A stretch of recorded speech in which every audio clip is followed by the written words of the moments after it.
Hello, Mr. James.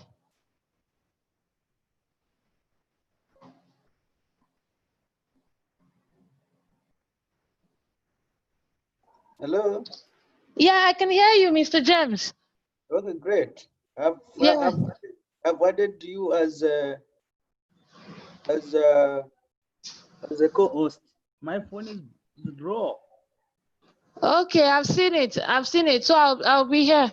It's 5 minutes to the time. Yeah, that's good. Yeah, so I'm here. So I'm just using a laptop. Power has come. I'm just charging it. Okay. All right. Yeah. Okay. All right. That's So fine. so I think I'm still working on on some of the changes which will take place on Monday. I'm with the CIPLA now. Okay. Yes, so I won't be available for the meeting. Okay. Yes, sharing the links in the groups has been a challenge. Everyone will Okay. just So we just want now the lecturer to start contacting students. Okay. Yeah, so we're working on that one. Okay, that's great. Yeah. All right. Please, my regards to Dr. Shipra, please. Okay. Thank you. So I'm here. Well, I'm waiting for okay. the students. Thank you. All right. So if you can still hang around for technical support, please. I think I'm around. I'm around. You just have to text me. Okay, all right, no problem then. If we need Yes, anything, I'll let you know. I'll send you a text. Yeah, I'll be around. Yes, I'll be around. All right, Mr. James. Thank you. All right, thank you. All right. Okay. Hello. Before you Yeah, go, Mr. James, I'm with you. yes. So what you do is, you will be the one admitting everyone. Yes, I understand that. Yes. So you just have to stay logged in. Yes. Okay. All right. And you'll be the chair coordinating the WASIS. Okay, all right, no problem. Okay. Thank you. Thank you, Mr. James. All right.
happens to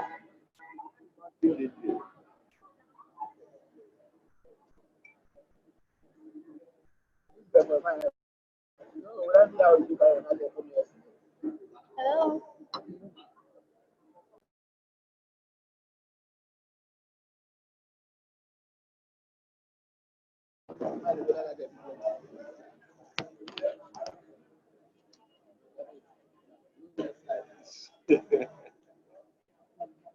You want me to pour this inside?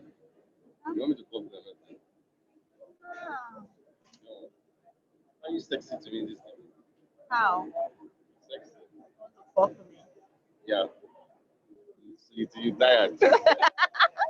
Hello. I don't want it to be tired. I shouldn't be tired. Keep fucking. What I wanted to tell you, sir. What? Oh, you're in class. I will tell you that. Have you No, not, have no, you no. connected? It's just two of us here, so I want to ask her what's up. You love sex, right? Very well. Yeah. You hardly get tired. You hardly get tired. I noticed that. Ah. I love it. How did you notice? Notice that we're together. I noticed that when we're together. Oh, you're making me shy. Why we're both together here now. I I know. love the energy. But you I didn't never say. expected it. The day you were asking me if I didn't want, I thought I felt maybe we could be somehow. I didn't want to say. You were asking me how was it. But I love the and you know I've always seen you like maybe you're this this sabi anything. But I love the energy and even the fact when I think about it, it turns me on. It's not the fact that I love the energy that you were not very easily tired and you kept going on the energy.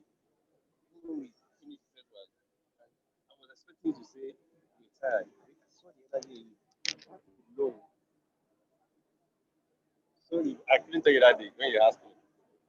Maybe this girl will say, most times this one will say, yeah, feeling shy. Serious, I love the energy.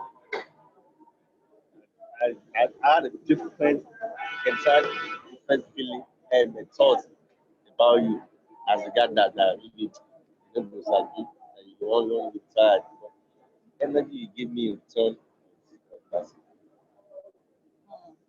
I swear it was massive. Surprised. I hearing was so that. surprised. Okay, you felt I would love you. Yeah, I thought you just lazy, lazy, and the energy will not be there. Maybe after 10 minutes, you say, please, you're tired, something like that. How no? Why would You look what? natural. What do you say after 10 minutes you're tired? Don't What know is women them with like tired? that. They don't tire. They're not the kind of person that active in sex. Probably they're not attracted to the person, It's not even about or that. the person does not attract them. Because if you don't love, if you like someone that much, you know, like some men when they want to have sex, maybe they don't want to have sex, but then not as if they really like that person that much, they just want to do it, and then after, Chemistry will not be there. yeah, it dies off. And so what is actually important is there should be likeness for the person, and the likeness should be like a strong one, because if it's just up there, once you are done with the person, it's not. So maybe probably we like each other.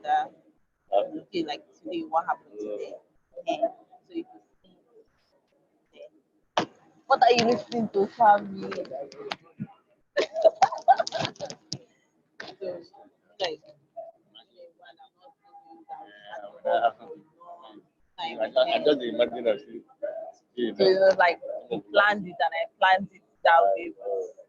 Though we didn't plan it, but it happened that way. So the but likeness is always it was two-way thing. It wasn't one side. yes.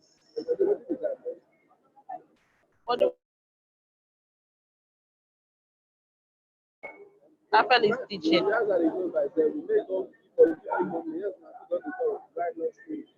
Uh, uh, friend or another person there. Hello, everyone. Good evening. Uche, good evening. Hello. Good evening.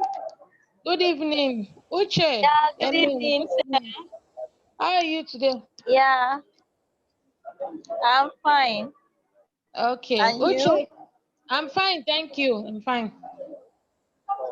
Okay. Yeah. We're waiting for others to join. All right. It's okay. All right.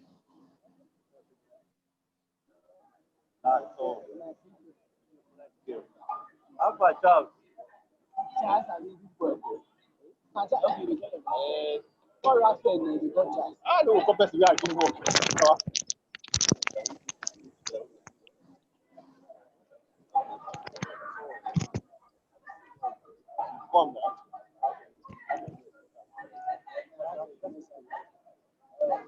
Hey, you that, you that. She come. What's that? You that. You know, it's like, you're in class now. No, they've not started yet. They're waiting.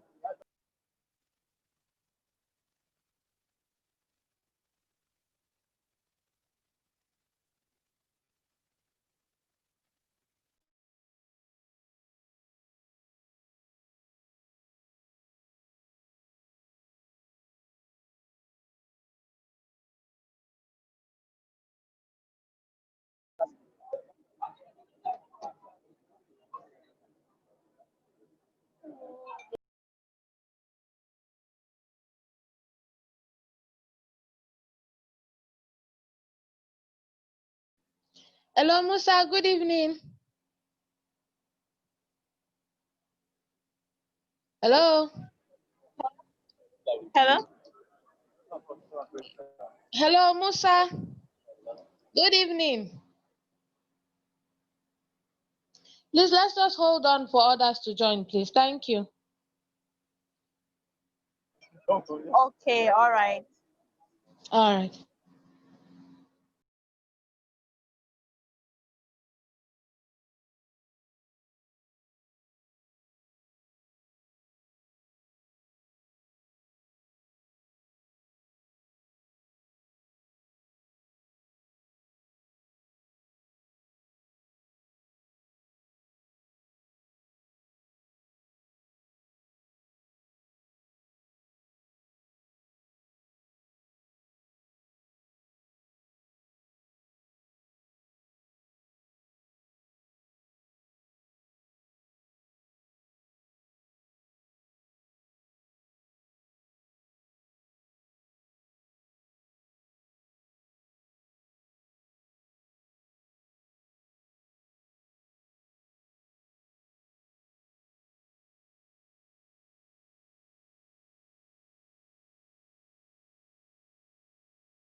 Hi, Raymond. Good evening.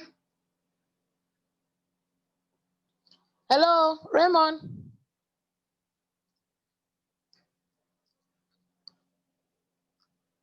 Hello, Raymond. Hello, Raymond.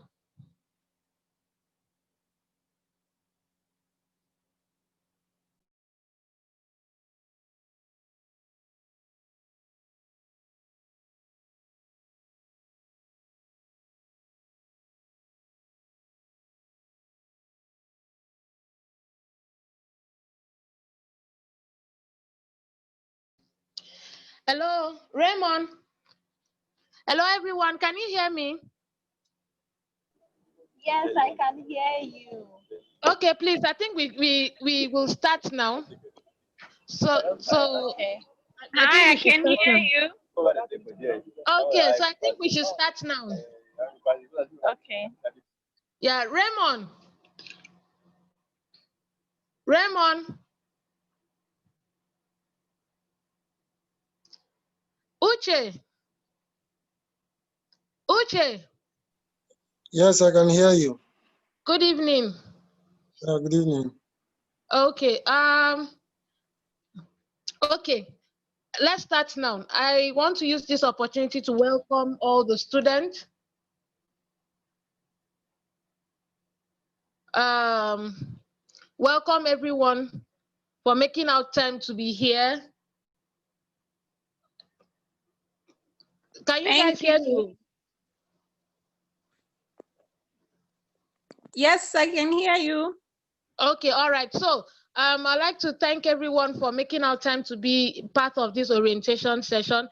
This session was scheduled for the sole purpose of making clarifications on a lot of issues because the management and the student representative have noticed that a lot of students have not been attending classes, and again that a lot of there are several confusions in the air. Students really do not know when to have their classes. They don't know they have so many questions on their mind. You know, they don't know who to meet for what at every point in time for their queries, concerns, feedbacks, questions, and all of that. So that is why this orientation session have been scheduled.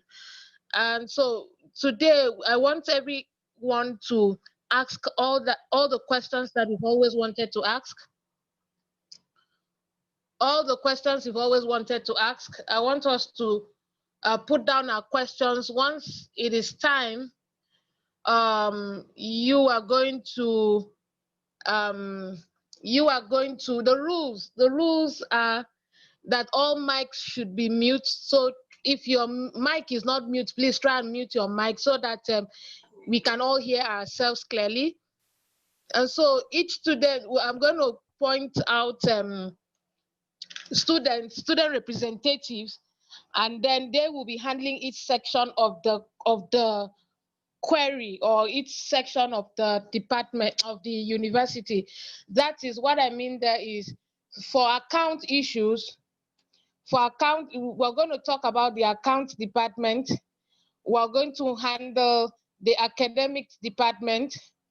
We're going to be handling the admissions department / savings program, and we're going to be handling the research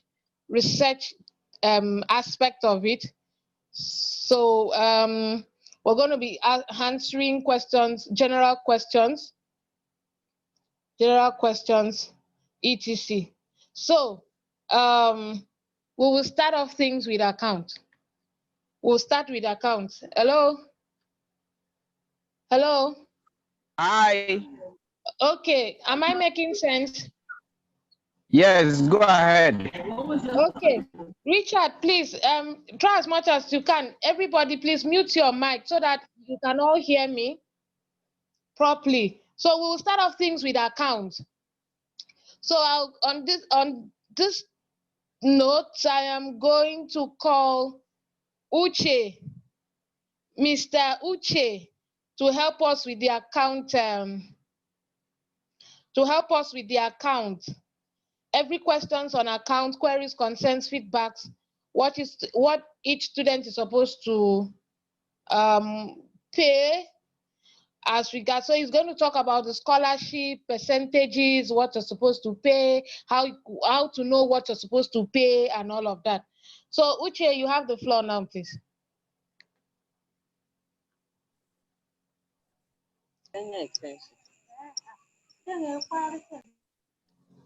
Hello, Uche, are you there? Sorry, I'm for academic, not for accounting, please. Okay. Mr. James. Mr. James. Okay, it seems Mr. James is not around. Mr. James, please mute your mic. Okay, so now I'll just facilitate the account aspect. So you're going to ask me any questions regarding account. And okay, well, I'm going to first of all explain the accounting section. Then afterwards, you're going to ask me questions regarding account, all your queries on account. What you need to understand, once you get admission and you get your scholarship from 50% and above till 100%, what that means is that what you're supposed to pay, the scholarship covers only tuition fee. So the scholarship is strictly on tuition fee, that's school fees, not on registration, application, and any other charges, exam fee. I'm going to repeat that again. The scholarship that you receive covers only tuition fee. It doesn't cover your registration. It doesn't mean that you're going to attend the studies completely for free, no. The scholarship is strictly for tuition fee. So if you have received 90 for instance 95% scholarship, it does therefore suggest that you're going to pay $4 on your $4 for your tuition fee. Okay, so you now have to convert $4 now to your local currency. Okay, if you to get a glimpse of, to get the figure on what you're supposed to pay. Hello, are we together? Hello. Hi, we are listening. Go ahead. Okay, so what you're supposed to pay, for you to know exactly what you're supposed to pay, you need to contact the accounts department to send them an email, finance@yesbot.org. Once you send them an email to request for them to check how much you're supposed to pay, they will respond to you and give you a feedback. That's one option on how to check to know how much you're supposed to pay for the remaining charges, depending on the percentage of scholarship that you receive. Then the other way for you to know how much you're supposed to pay is for you to log into your student account. I want to believe that by now we all know how to log into our student account using our email address and password. So at this point, there are two ways to access the account department or to know how much you're supposed to pay. The first one is for you to either contact the account department directly or for you to log into your student account. Once you log in, you go to fee invoices. Fee invoice. I don't know. Uche, please, can you help me share the screen? Is that possible? Share the screen and show them how to log in. Yes, before I can do that, I'll need to be a host or a co-host, sorry. Okay, so I'll make you a co-host now. That's work and see because where you have picked me to think Okay, I'm coming. Please, 1 minute, please.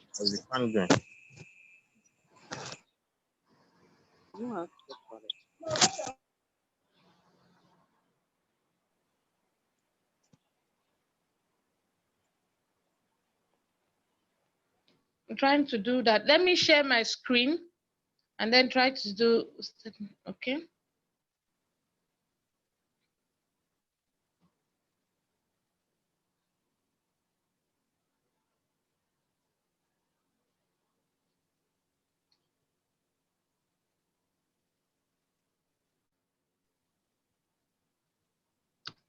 Hello, I'm still here, please.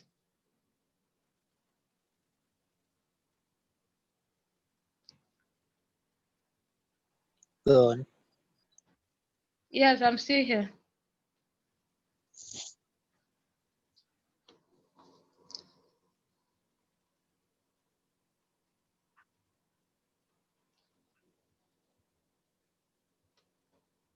I'm trying to log into my account so that I can quickly show you, please.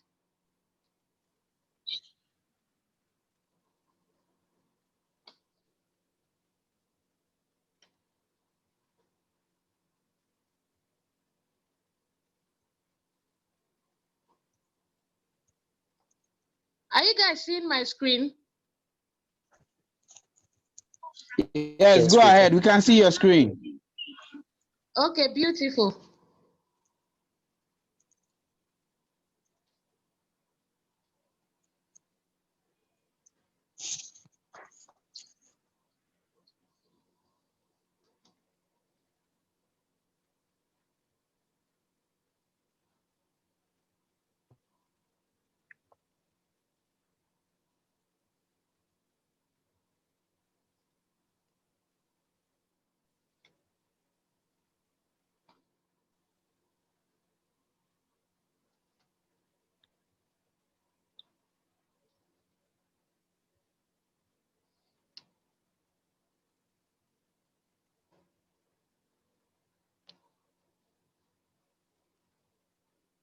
Okay, so now I'm on my screen. So I want to check how much I'm supposed to pay.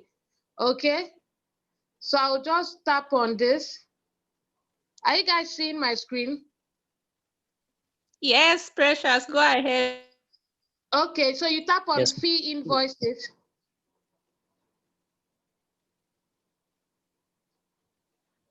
And then it opens to show you how much.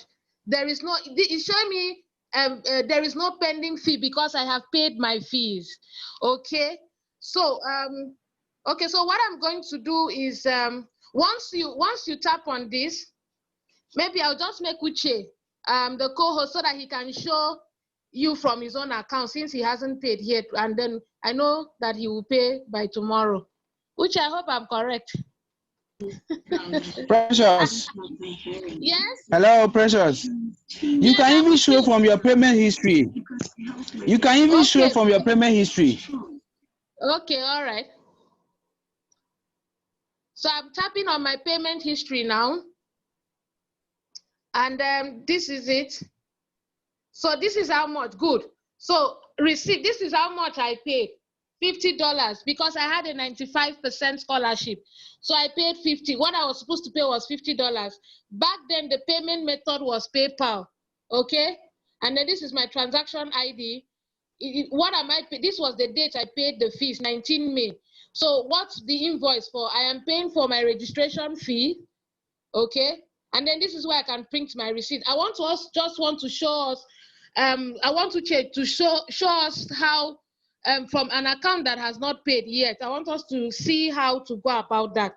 Uche, are you there? Let me just make you the host, okay? Hello, Uche. I'm here, I can hear you.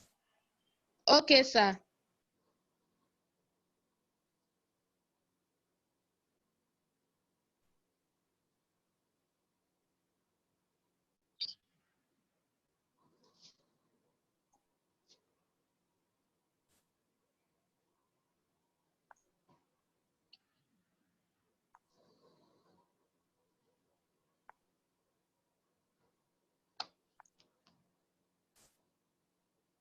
My network is a bit slow.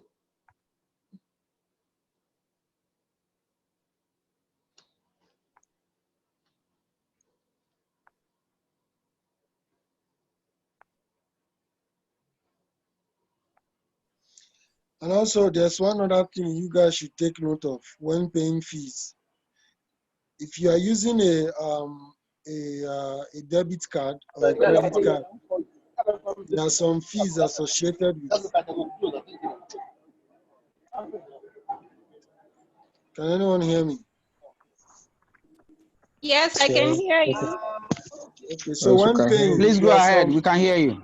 so when paying, there are some So fees those are they are the associated ones with that it. started Let's take, for example, you are with using the a debit or credit card. father There are some fees that manual. are associated that you are going to Now also be linked charged us. while paying Now linked us to the amount you are supposed to pay. that's how we started. So if she makes me a co-host, I'll show you where the fees We want to say that to be our charged. It wahala. depends on the bank or the bank you are using. Maybe you're in Zambia, you're using a Zambian bank, probably any name, and you have a debit or credit card associated to your account, then you are also going to be charged fees. They call them, in Nigeria, we call it telex transfer, telex fees transfer. So you are going to be charged.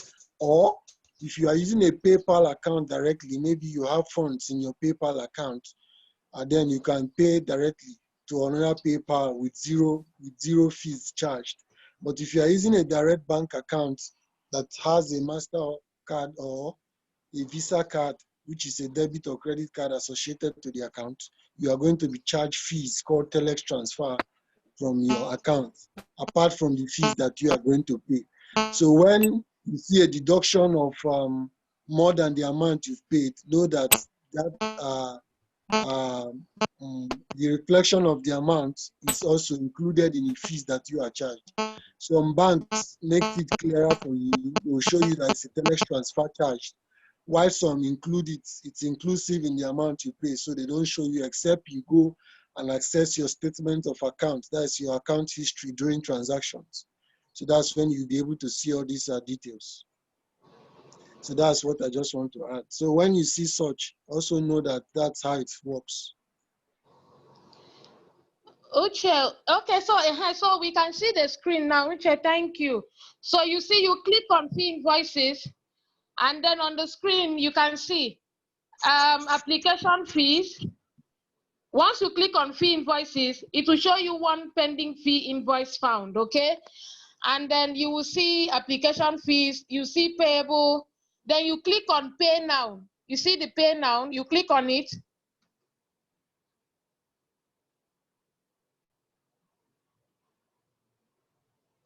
Once you have clicked that, you enter the amount you want to pay, okay, using the drop down button, or you can easily type it.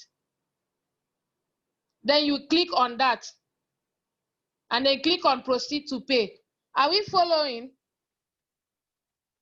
Yes, we are following. Yes, Go we are ahead, please. following. Okay, all right. So once you have clicked on proceed to pay, it's going to load the payment option. So you enter your country, your details here, Zambia. You tap on Visa or MasterCard, depending on what you're using. Then notice that this channel will charge you this amount of dollars to your Visa card. Okay, PesaPal does not store your card details, so you note that. So if it is MasterCard, you can choose whatever card you want to use. And then once you do that, then you enter your country, enter your details, and then fill the form. Once you have filled the form, then you click pay. Okay, you click complete. After you've filled all the forms, like what we're seeing on the screen now, then you click complete. You enter your phone number, then you click complete. Once you click on it, then it will load.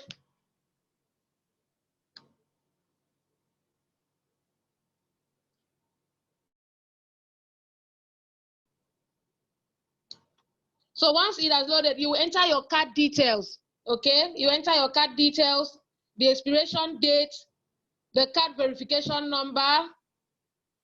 It is always 3 digits. Then you click on complete.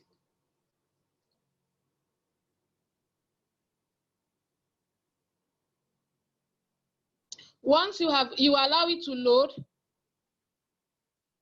and then once you click on complete, then it will load and then bring out another page for you to confirm payment.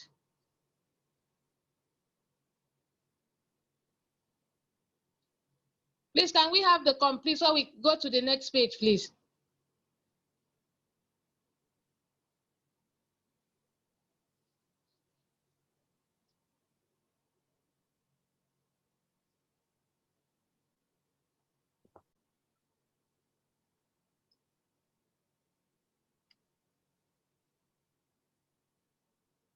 Okay, so once that happens, once you click on complete, it will load and then show you the next page. Then you just follow the prompt, and then the money will be deducted and then it will be reflected on your student account. If the money does not reflect, then you can contact the account department to say, I have paid, but then it has not reflected on my account. So they will now know the next line of action to take. Any question on that, please?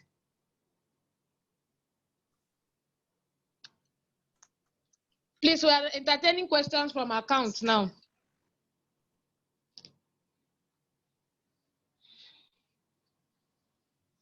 Do we have any question?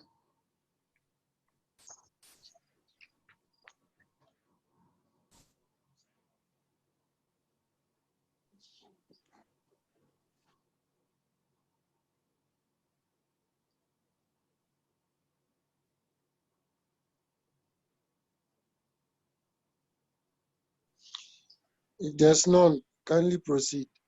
Okay, all right. So at this point, I want to believe that everybody is clear on how to make payment. So we're moving to the next. We're done with accounts now.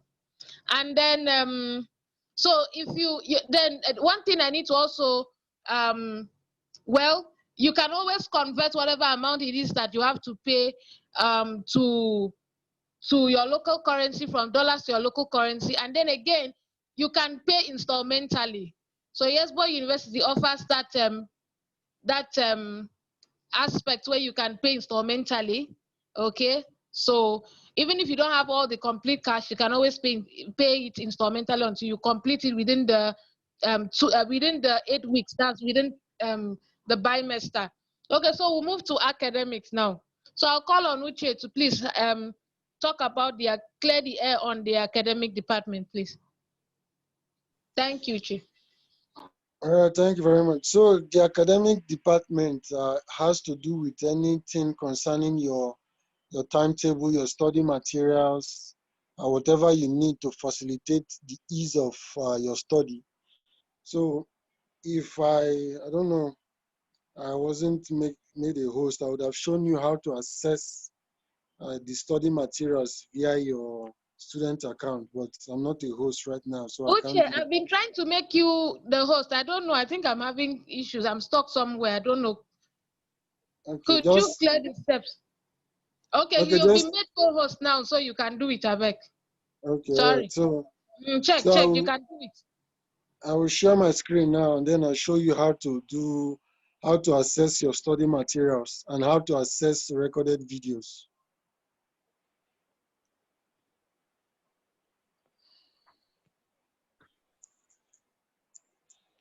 Kindly hold on.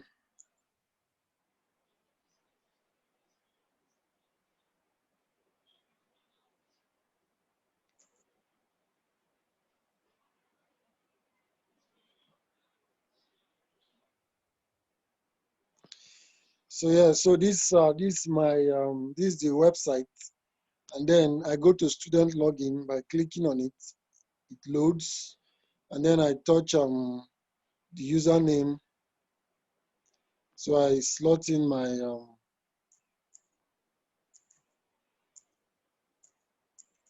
my email address, and then I put in my password.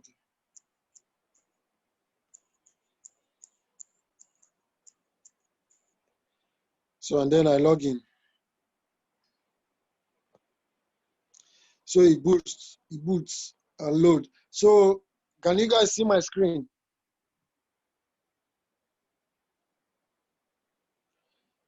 Yes, we can Go ahead, please. Okay. So then I click on this three lines here. Here I click on it. It shows. This is what it shows. The list. So I click on study materials. Then it brings out the study materials and the dates on which it has been uploaded. So are we seeing it? Research ethics, new timetable, research library. So once you click on this, let's say now I click on the timetable. I just click on it. Then it shows what? The timetable. When you click on this red file, on this red course timetable PDF too, when you click on it, it shows available to download. So you can, then I touch, then it pops up. And then I download. Then you go back by exiting it like this. Then it's done. So this is the way you can access your student study materials. Then for the recorded videos, there's a slight green ribbon here. At the bottom of it, it shows something like a cam recorder. When you click on it like this, when you click on it, it shows what? Recorded lectures. So this is how you can access recorded lectures. And then when it loads, so these are the lectures that has been recorded. Load more. Then it shows you more of the recorded videos. So once you tap on any of these, it takes you down to YouTube. Then you can just maybe touch like this and play.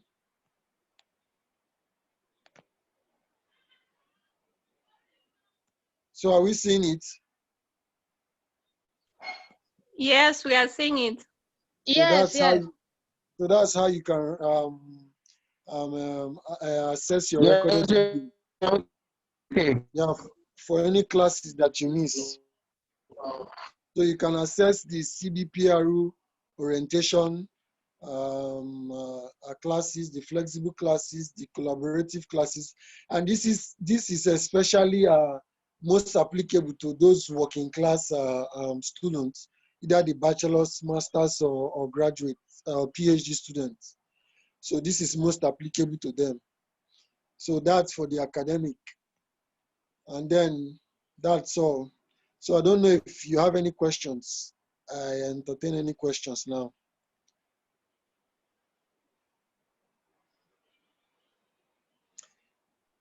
Are there any questions? Hello.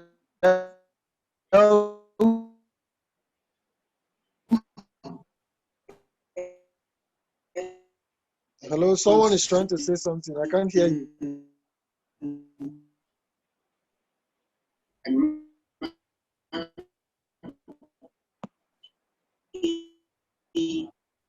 Hello, Mr. Richard. I can barely hear you. Hello. Yes, your voice is doubling. Yes. I have a question. Okay, go ahead, please.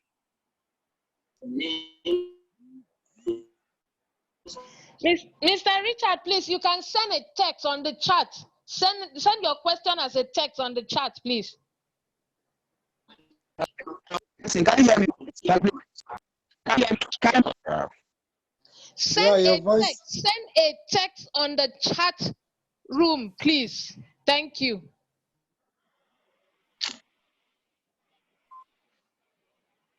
And also, does anyone here have issues using Zoom? The features of Zoom. Do we all know how to use Zoom perfectly? Because sometimes we do also have that challenges. Maybe after posting a link, sometimes most of the challenges are due to network connections. So, but majorly, some student doesn't know how to use the feature, like maybe probably a raise hand. So if you want to use a raise hand feature, So if you are trying to use a raise hand feature, there are some features down below your, if you are using a phone or a PC. Let me explain that of the phone. So if you are using a phone, we have the mute. Exactly. Mr. Richard is using a raise hand feature now. So I can see he's using it, then I can call on him. So we have the mute. Mr. Richard, go on. I can hear you. Go on. Okay. Can you hear me? Yeah, I can hear you now. Yeah. So I wanted to ask, is there any way that we can program the system so that when there is anything, any study material uploaded into the study material column, we can be prompted to check it? Because sometimes if you are not proactive enough to be checking on yourself, things are posted and you don't get to know. Yes, you have to. Yeah, you have to do that. You have to check your student account regularly, because that's the only means. Because most of the times we are few in classes, and so after the recorded lecture, we don't know how to pass across information only via the student account. So that's the only means you can access your study materials or get more information, because most of us are working class and then we miss out on classes. So your student account is the only means of communication, as well as the WhatsApp group. Then maybe whereby you are finding it difficult to access any of the study materials. Okay. Then you can ask, you can ask your colleagues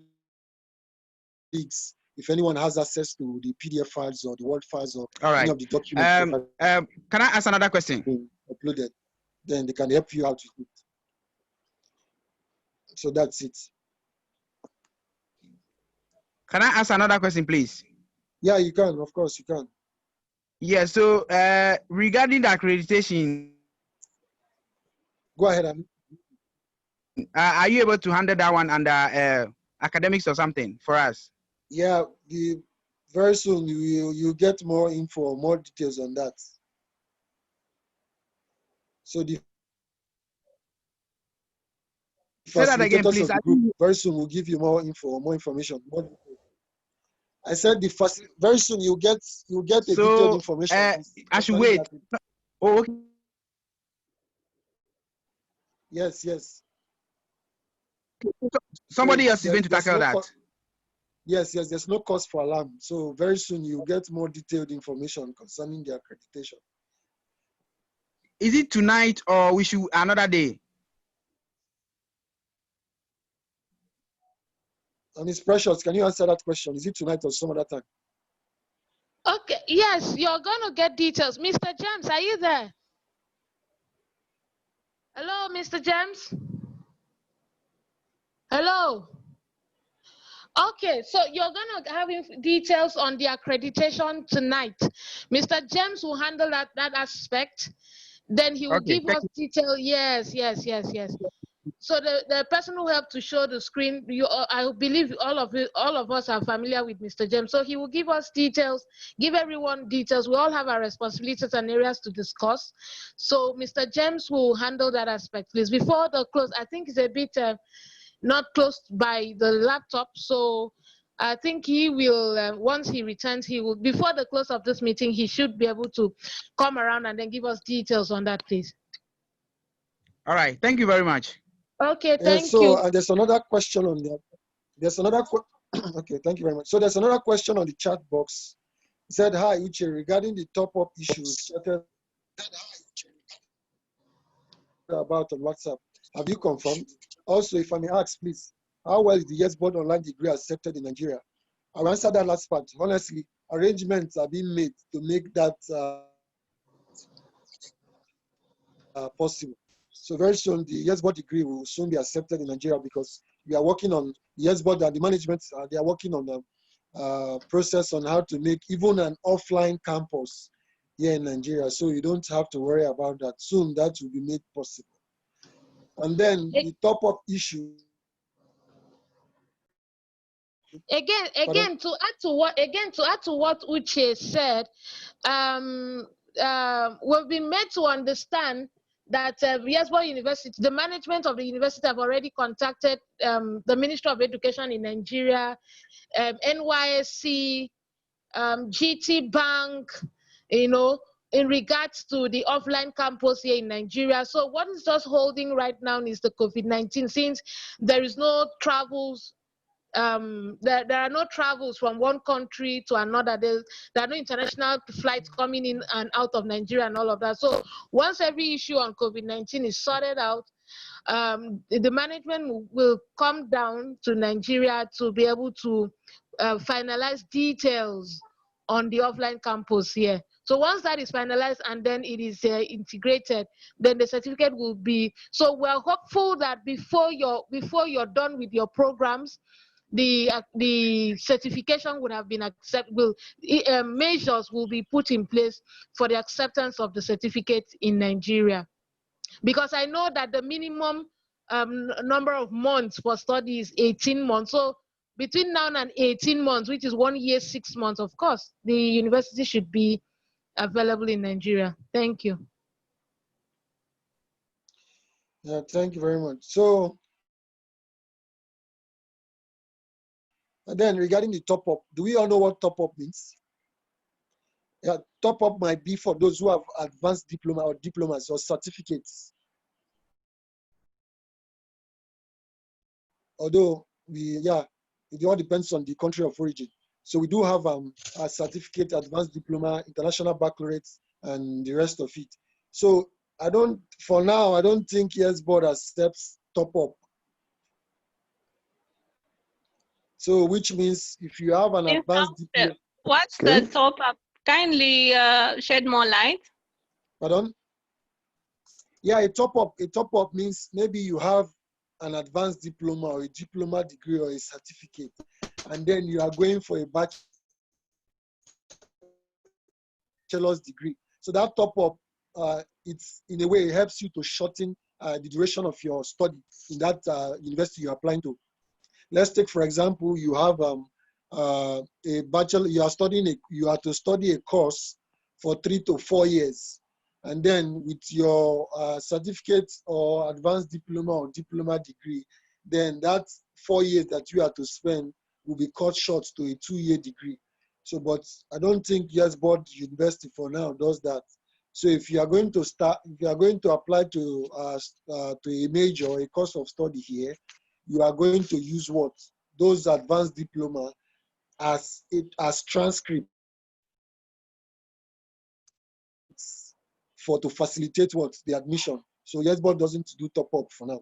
Maybe subsequent suggestions will be taken to the management and see if it's possible. So, but for now, no top up. Okay, I think in our country we call them exemptions. Are they the same? Yes, exemptions. Yes, exemptions. Someone is asking how about an offline campus in Ghana? Soon, that too also, I think the management too is making a progress on that too. So very soon we'll have an offline campus in Ghana.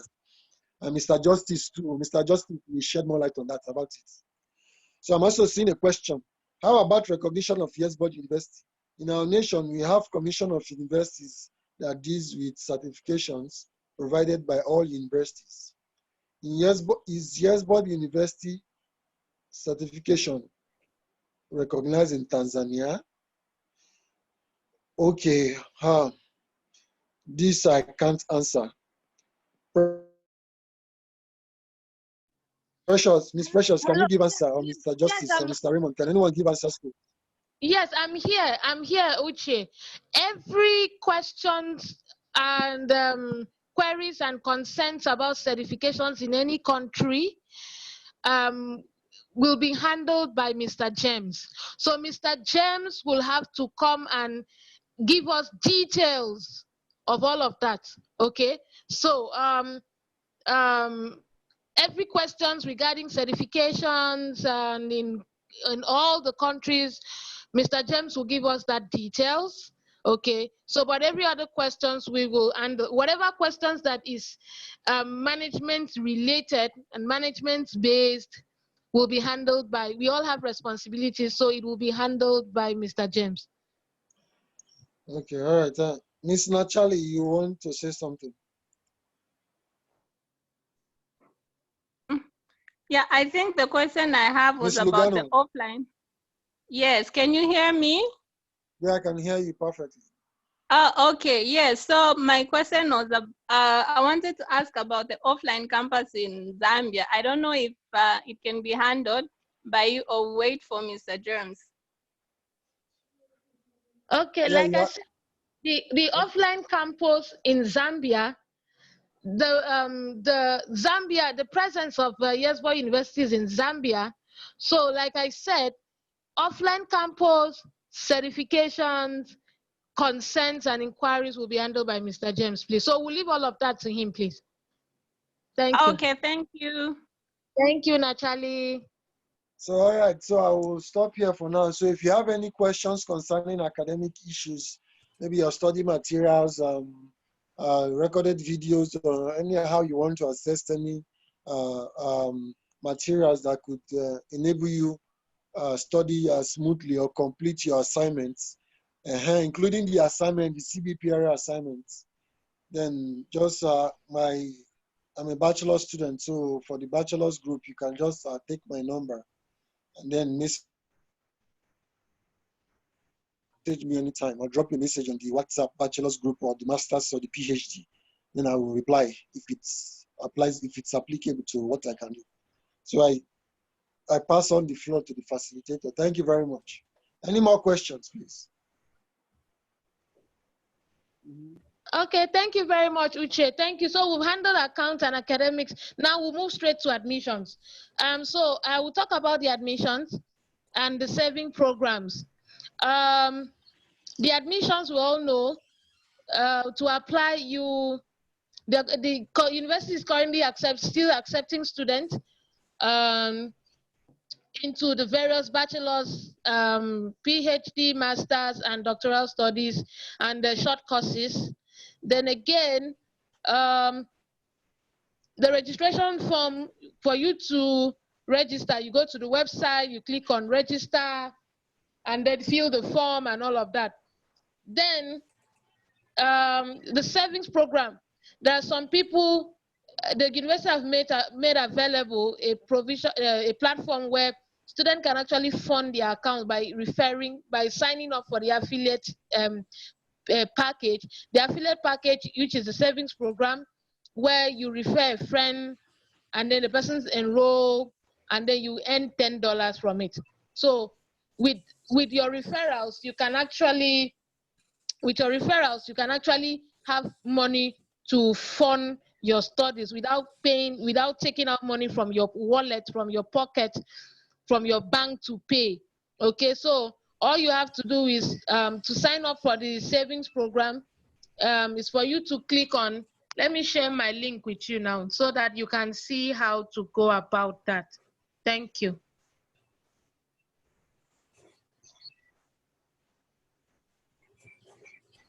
Okay, so while she's doing that, somebody asked a question on the link.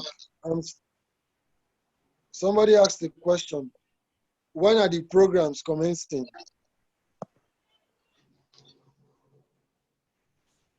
The programs they've already commenced.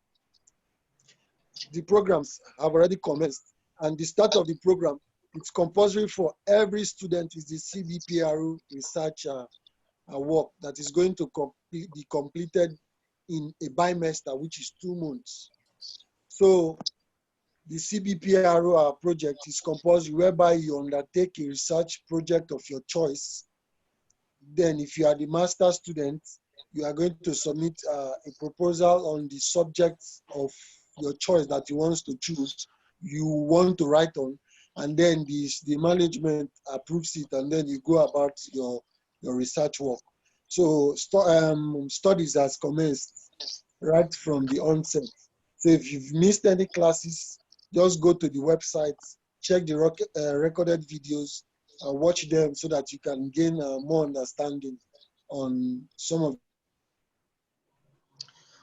the studies. And then if you have any questions, feel free to drop it at any time on the various WhatsApp group.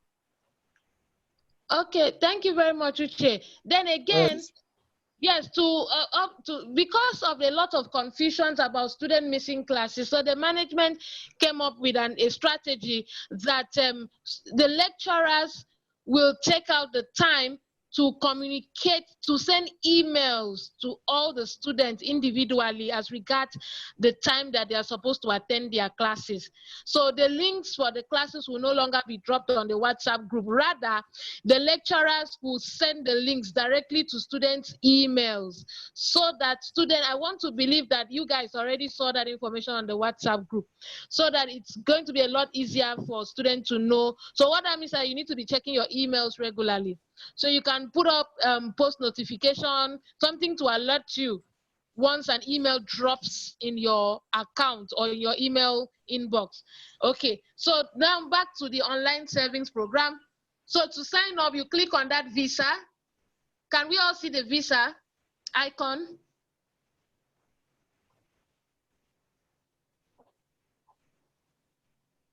Hello? Hello. Yes. Hello, go ahead, please.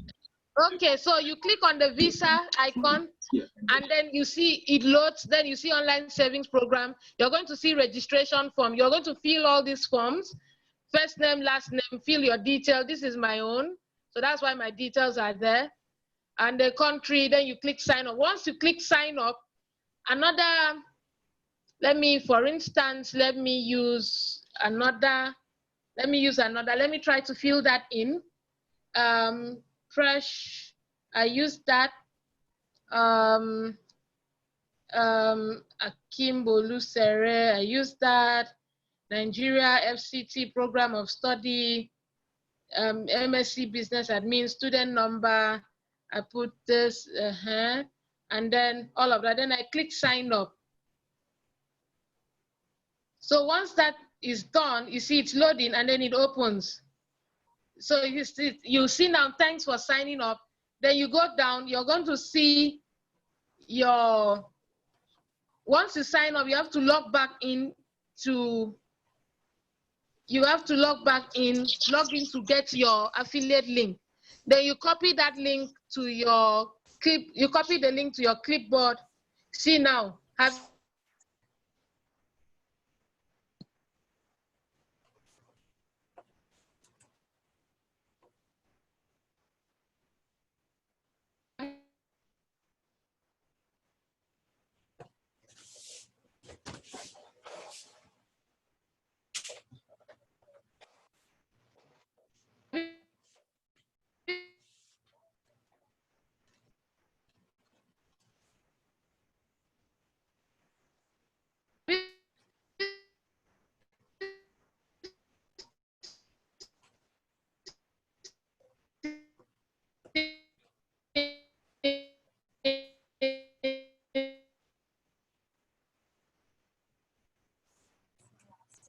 Hello, Precious. Testing capacity in Africa has also been Hello. which accounts for the high number of infections.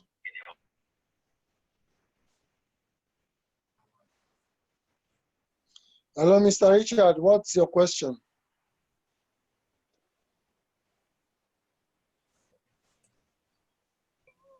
Hello. Hello, Mr. Richard. You are asking Hello? a question. Yeah, we can hear you. Yeah, we can hear you. Sorry for that, please. Sorry, my network. So once that is done, once you log in, you will see your screen. Hello. Hello, please go ahead. We can hear you. Okay, so I'm trying to get, yes, so you log in. Once you log in and it opens, you'll be able to copy your link, your affiliate link. Okay, so now this is a new account, so it shows 0 recent visit, 0 referral, 0. That's because you've not referred anybody. Then this is your link, your affiliate URL. So you click here. Once you click there, you click on copy to clipboard. Once you copy that, you can paste it on your WhatsApp group, on your WhatsApp page, anywhere to save it. Then if you're talking to anyone, you can always use that link and ask the person to register using that link. Then Once the person registers and enroll and get the scholarship and pay for the application, whatever percentage the person has to pay, whether 5, whether 10% for registration and all of that, then you can now inform the management. You take details of the people that have registered under you, that you are referred to the university, then you contact the account department, you contact Mr. James, then he will transfer. Once he verifies the details of the candidate, the students, then he will now transfer your savings into your student account, where you can use that to fund your studies. Is there any question with that? Hello, Precious. I have a question. Okay, please go ahead. Yes. Can you take it off? How about the people that we have already referred without knowing the procedure? How do you do about that? Okay, just take down the details of those people, the courses that they registered for, is it master's, BSc category, their full name, the country, their email address and phone number, and then take note of it and forward it to James.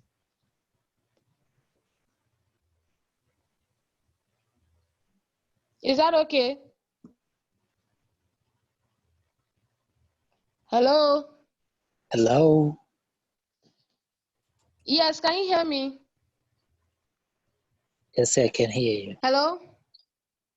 Yes. Hello, Precious. I can hear you. Okay, so that cuts across to everyone. Okay, so if you referred anybody before now without knowing the benefits attached to referring someone, you can take down the details of those people that you have referred, the courses they applied for, the email address, phone number, the country they applied from. Take down all of that details, category, whether it's bachelor's, PhD, master's, take down the details and then forward the list to James. So the $10 will be paid to you, will be transferred. You will not receive the $10. You will not receive a physical cash. What is going to be sent to you will be a $10 transfer to your student account, to your student wallet, your savings programs account that you have created. So when it's time for you to pay for whether school fee, whether registration fee, exam fee, instead of taking out money from your pocket to pay, you cannot use money from your student savings account to pay on the platform. Okay, so but the criteria is that whoever it is that you have referred has to pay, as in has to enroll, make payment for the registration fee and application fee before you can earn the $10. So it's not just about referring someone, but referring someone that will be committed and that will pay whatever 5%, 10% remaining aspect of the scholarship that the person needs to pay, and then that's when you can get it. Excuse me. So is there any other question with that? Okay, if there's no question, then I want to also mention that as regarding the admissions, hello? Hello? Hello? Hello, yes, we Hello. can hear you. Yeah. Okay, so regarding the admissions aspect, whatever, if you are trying to refer someone and maybe the person you're referring is trying to apply for admission and is having issues, please contact me. Okay? Contact me for all admissions queries. Somebody is trying to apply for admission, is having issues. Somebody is trying to apply for scholarship, is having issues. You have applied for admission and scholarship, yet you have not received your email responses on time. Any issues regarding admission and scholarship, please contact me. You need guide, you need direction, you don't know what to do after application, you need help, anything at all, just as regards admission, please contact me. Thank you. So at this point, I'll allow, is there any question?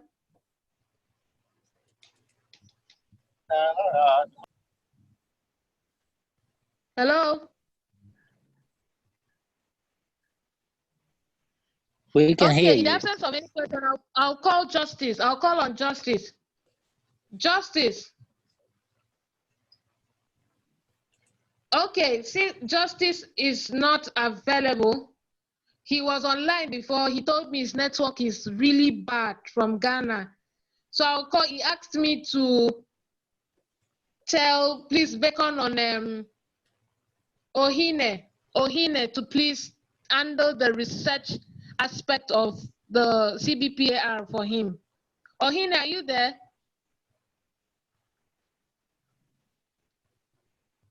Hello? Hello, Precious. Yes. So Justin has asked me to beckon on you to please handle the research aspect for him. That is, you need to talk about CBPAR, what the student needs to know about CBPAR. Okay? So you have the floor now. Thank you. Okay, thank you very much. Let me start by this. First of all, let's first take questions. If there's any question on CBPAR, then before I then come with the overview of what CBPAR is. So is there anybody with a challenge on this particular course?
Hello, Ohine, you can proceed with the overview. It feels like nobody has a question. Please just make a general overview.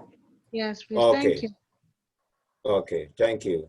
All right, when we talk about CBPAR, all that it means that it is an acronym which means Community-Based Participatory Action Research.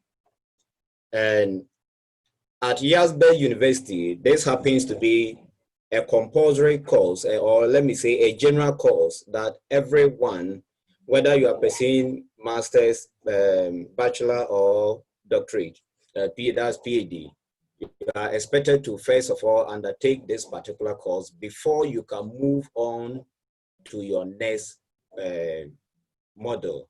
And this particular model happens to be the first course for our first bimester. So when we say CBPAR, actually it is a course that introduces us to the kind of research work, or let me say a project work that every student will be undertaking as part of your program, which you have registered for.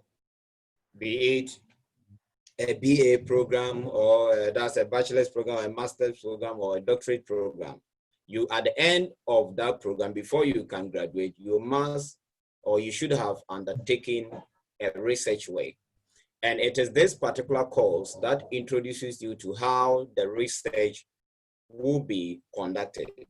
So if you have ever done any bachelor program or any other program in another academic institution, you realize that in most of the program, they have something they call Introduction to Research, to research model, or research methods. But here at Yazbel, they call it CBPAR.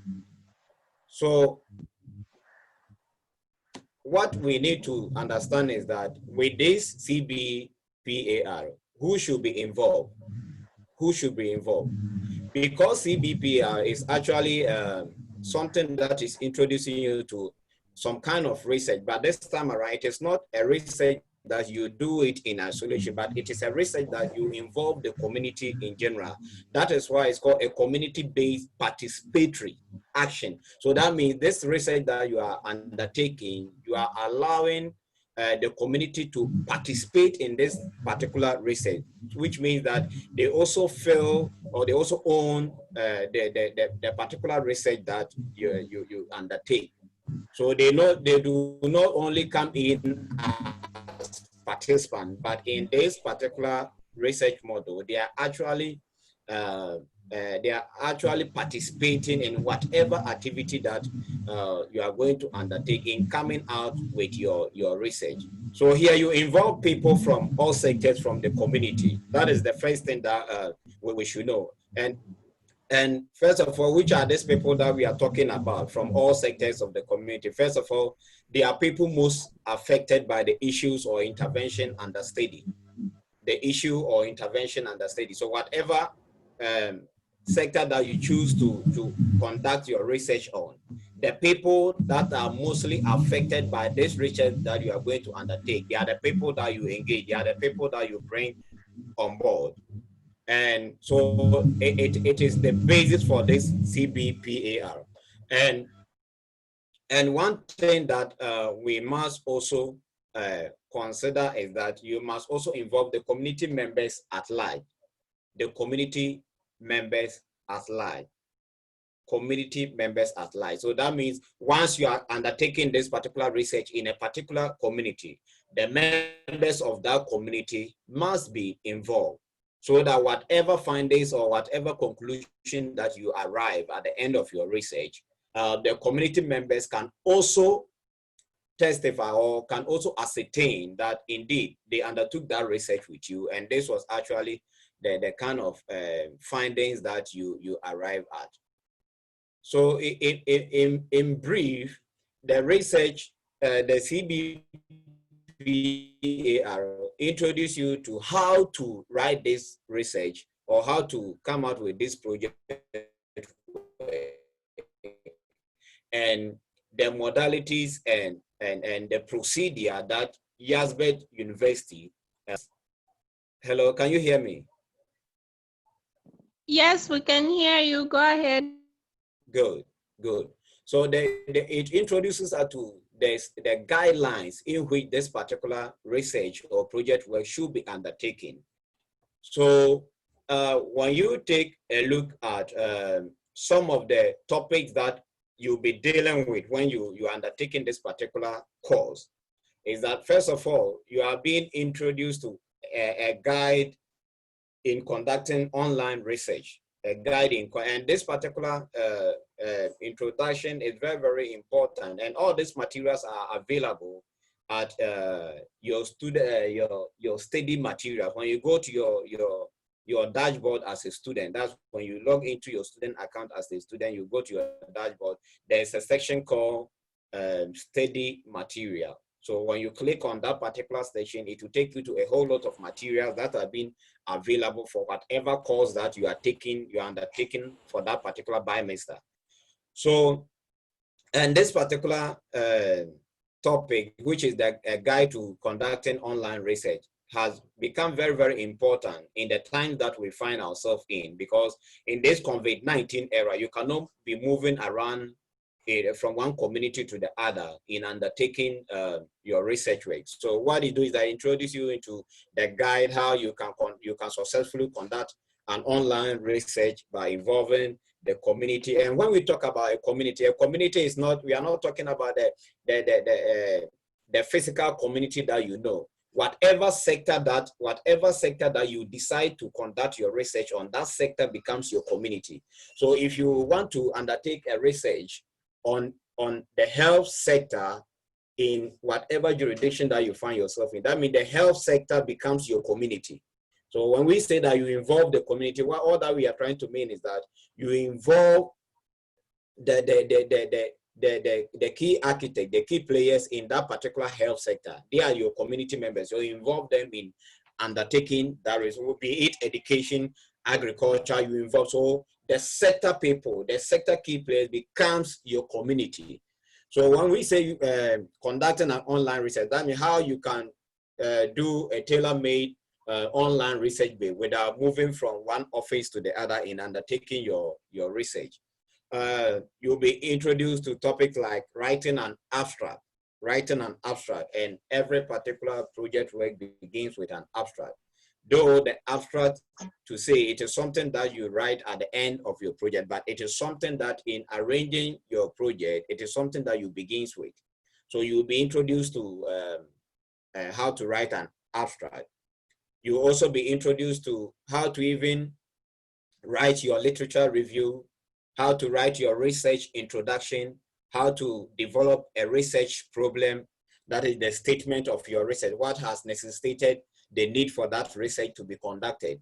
You'll be also be introduced to how to write a research theoretical,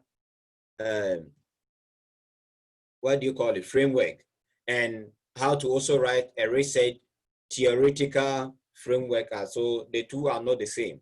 We have theoretical framework and theoretical framework, so they are not the same. So you'll be introduced to these models at the same time, or these particular topics at the same time, in how to conduct your research. You'll also be introduced to how to write your research methodology. That's the method that you are going to use in gathering your information, the method that you are going to use in undertaking your research. Let me just say something about the research theoretical framework. It is also introducing you to the kind of theories that you are going to use in coming up with your project work as well. And you also be introduced to what we call the primary sources, the secondary sources, and the tertiary sources. And all these things you'll be taken through. Then how you also analyze your research findings, which is the qualitative methods and the quantitative methods. So you'll be taken through all these things so that you can come out with a very nice community-based participatory action research at the end of your program that you are doing. Hello? Hello, yes, I can hear you. Okay. Is there any question that you want to ask?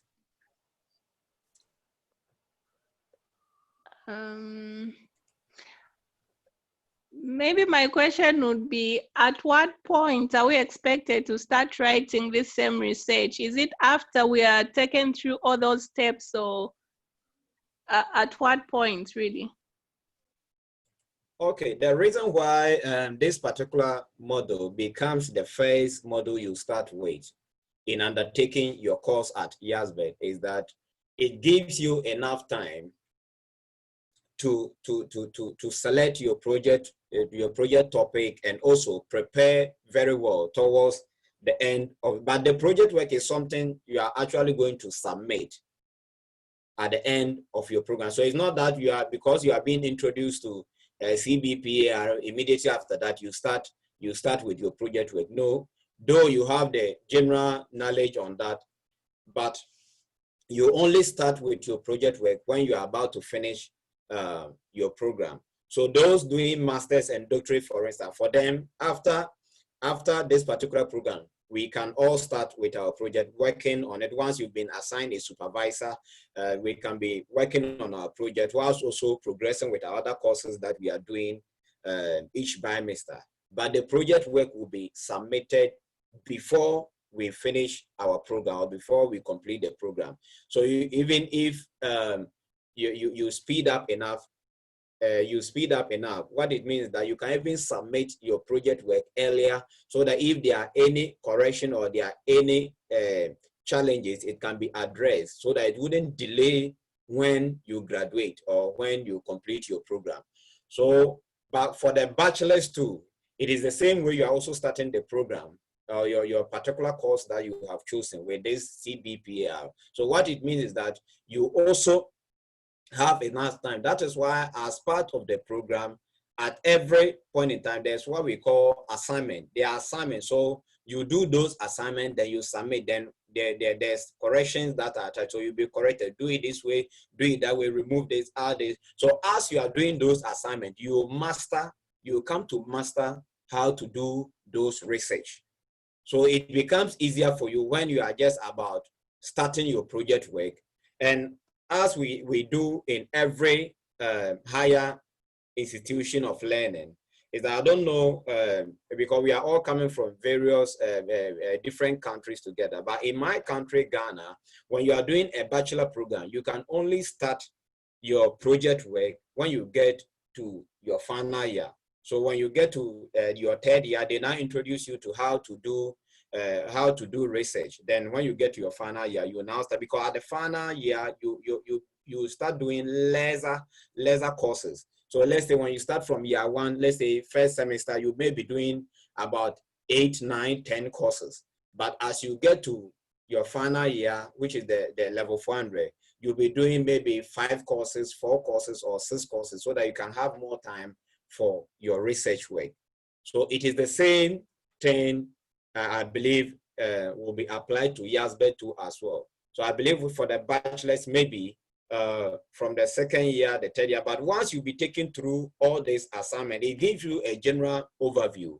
So before you even get to your project, you have already settled on your project topic, what you'll be writing on. So it prepares you that in your own leisure time, you start gathering your information, you start gathering your resources in how to conduct your research and all those things, so that in undertaking that research, it actually becomes an easier task for you. Okay, so it doesn't mean in the first 4 weeks, or is it the bimester, you're not supposed to submit your research, right? No, not at all. Not at all. Those of us undertaking our masters and PhD, what is that we have submitted our project topics. The project topics has been approved, and we have been assigned supervisors. So what it means is that you can start your project work, but masters, for instance, is an 18 months program. So maybe what it means that you have all these 18 months to submit your project work. The PhD, some is between 3 to 4 years. So what it means that it will take you for that number of years. But the primary underlying issue here is that you must submit it before you can graduate. Okay, thank you. Well noted. Okay. Hello, Aini. Yes, sir. Can you just repeat the question that the lady just asked you? I didn't get to quite. Are you trying to say that the CBP ARA that we are doing right now, for instance, me that I'm doing masters, I have the full length of the 18 months to be able to submit the final workout? Yes, Hello? exactly. Hello, please. I want to say Hello, something. Precious. Yeah, Precious, Yes. come in. Okay, let us get this clear and straight. Are we listening? Yes, Precious. Yeah, talk. we We are are with you. listening. Can hear you. Okay, CBPAR course is a compulsory course for all students, masters, bachelors, and PhD. And this course is meant to last for just 8 weeks, which is 2 months, which represents a bimester. We all know that YesBoard University runs bimester and not semester. So this is what I want you to know about CBPAR course. CBPAR is an acronym that represents Community-Based Participatory Action Research Course. What does this course teaches us? This course is meant to teach us research and project skills. So for you, and you're supposed to complete this course within the space of 8 weeks, which is 2 months. So what is expected of every student, whether bachelor's, master's, or PhD, is that between the space of 2 months, you are supposed to carry out the 5 different assignments under CBPAR. And what are the assignments? Assignment number 1 is that you're supposed to carry out a research for this particular CBPAR course, okay? And you're supposed, before you move to the next courses, before you begin to offer other courses, you have to first of all complete CBPAR. And how do you complete CBPAR? You have to complete CBPAR by carrying out a research. 1, by writing a research proposal and submitting. Number 2, after you have submitted your research proposal, and then you defend it. Once you have done that, then you can now go into the field to begin to collect the data, analyze the data, discuss the data and the result, conclude, and then submit a main full project. Once you have submitted a main full project and you are graded, then that is the only way and time that you are allowed to take another course and to begin another bimester. And all of this has to happen in 2 months. So for master's, PhD, and bachelor's degree, you have to carry out a research. The first thing you have to do is for you to come up with a topic. Each country, there are 5 topics there. Educational system in your country, you talk about agricultural system in your country, talk about SDGs and MDGs. Hello, Uche, are you there? Hello, Uche, are you there? Yes, I'm here, I can hear you. Please share the screen, go to study materials and let us trash this once and for all, please. Okay. Go to study materials, so as I'm talking, everyone is seeing the respective assignment and how to download them. The first thing you have to do under CBPAR course is for you to submit your introduction letter. Your introduction letter, you have already been given a template. So all you have to do is to log into your student account. That's your assignment 1. Log into your student account and download that introductory letter. Once you have downloaded that introductory letter, you're going to fill in your name because you already have the template. You're going to fill in your name, your student identification number. Please, okay. So, Uche, can you download the, yes, beautiful, introduction letter? That's your assignment 1. The instruction says download the introduction letter template. You're going to click on introduction letter template docs, 3 docs. Once you click it, you're going to download it. Once you download it, you will see the template. Okay? Once you have seen the template, you will fill in the form. You will fill in the form. That's the attachment there. Fill in with your name, the area you want to carry out this research, and then your student identification number, and then fill in your topic, the topic that you intend to work on, your research topic, and then submit it to Dr. Shipra. I believe we all have Dr. Shipra's email address, or you submit it, you send that email, you send that introduction letter that you finished filling, send it to cbpar@yesboard.org. If I'm not mistaken, send it to that email address. Dr. Collis will respond to you. Beautiful. Can we all see the template? Yes, Precious, we can. Okay, once you have downloaded, this is not the introductory letter. We need the introductory letter comes in a Word document, a Word format. It comes in a Microsoft Word. So once you download it in the Microsoft Word, you have to, don't change it. Fill it like that, the way it is, just fill it like that. Fill your name, fill the research topic you want to work on, fill the area, mention the area. For instance, you want to do the research in Abuja, you want to do the research in Ghana, you want to do the research in Zambia, maybe a community in Zambia. So you mention that the name of the community in Zambia where you have identified a problem that you want to solve. then we fill it in, then you send it to the CBPR committee, supervision committee. Dr. Collins will respond to you to whether to approve the topic, whether the topic is approved or not. Once the topic is approved, and then once the topic is, once you have sent your introduction letter, which is your assignment 1, and it is, they will sign, Dr. Collins or the supervision committee will sign on your introduction letter. Why do you need introduction letter? You need introduction letter because as you're assessing a community, you need to, once you enter a community, you want to do anything in that community, you need a valid document. You need a proof. You need a document to prove to somebody that this is where you're coming from. You're coming from this place, and this is why you're entering this community, which is called community entry.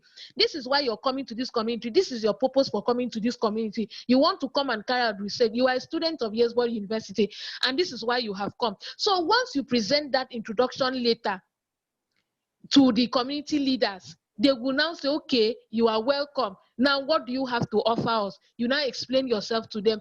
It is all the essence of the introduction letter is just to make things easier for you as a student. Then after that, once you have submitted the introduction letter and you have received a signed copy, then you have finished with your assignment 1. Your assignment 2 is now for you to, talk about your choosing your research topic and your abstract. Now, as you attend classes with Dr. Shipra, she's going to teach you how to write an abstract. Okay? She will teach you the do's and don'ts of abstract. So this is your assignment 2. You're going to read this instruction carefully. Before you do anything, download this page and read the instructions here carefully. If you don't understand, then you can always ask questions. That's why it's good for you to attend classes. Now, your assignment 2 says, depending on the title of the project that you have chosen, whether under healthcare, education, agriculture, SDGs, Millennium Development Goals, for the bachelor students, you are to download the project template. The project template is in your assignment 5. That is where you can find the project template. Now, in your student account, and use it to develop a detailed paper based on the title of your choice. The title of your choice then means that you have to decide the project topic, the research topic you want to work on. Meaning that you must have looked at the community and then you have identified a problem that you want to solve. Maybe the students are not passing WAEC well in your community, or maybe students are failing too much in the school. So that is a problem, and you want to investigate why are students failing so much in this community, or why is it that students in Zambia don't pass exams? What is the problem? It's a research problem. You want to find out why this thing is happening, and you want to carry out research. That is a research topic. Then you are now going to submit this topic to the community, CBPR community, committee, supervision committee, or Dr. Shipra, to say, this is my proposed research topic that I have chosen. I want to work on this. Please kindly approve it, or here is my research topic for your approval. You know how to coin your email properly. Then before you submit it, you must have attended classes where Shipra will teach you how to write abstract. What is an abstract? An abstract is a piece of, an abstract is a summary of your research work or your project work. Now, once anybody looks at your abstract should be able to tell the person the purpose why you are carrying out this research. What is this research you want to carry out? Why are you carrying out this research? What are the methodology? How do you intend to carry out this research? So you have to put all that information in one paragraph of not more than 300 to 500 words. Once you have done that, then you have your abstract. You attach your abstract in a Microsoft Word, attach it with your research topic, and email it to Dr. Shipra. Once you have emailed it, the CBPR committee will look at it, whether you have written it well or not. Whether your research topic is approved or not, they will look at it and then approve it. Once they have approved it, that means they will reply, they will send you back to say they have approved your topic, they have approved your research, your abstract. So you can go ahead to write your introduction, which is your chapter 1, your introduction, background of study, objective of the study, statement, theoretical framework, literature review, which Dr. Shipra is going to teach you all of this on how to go about it. So it is good for you to attend class so that you can learn how to go about these things. So once you have done that, after you have finished with all of that, you have to, once you have put everything together, you have to, and you're sure that your research, you've written your abstract well, you've written your chapter 1 well, you've written your chapter 2 well, which is literature review, you can now submit it to the CBPAR committee again. Once you submit it to them, then they will tell you to sign up for your defense. Okay, so it is, you sign up for your defense. They will set a date where students will have to come and defend their research. You will now sign up and go and defend your research. Once you have finished defending your research, they will now give you approval there to say you have defended your research proposal. You can now go into the field to collect data. How do you collect data? You use questionnaires. Depending on the project topic that you want to study, you use questionnaires, online questionnaires, to reach out to people. For master student, you have to develop your questionnaires. For PhD student, you have to develop your questionnaires. But for bachelor's degree, your questionnaires have been given to you already. So you don't have to come up with a questionnaire. Your questionnaires have been given to bachelor's degree already. So all you have to do is to enter your student account and download your questionnaires.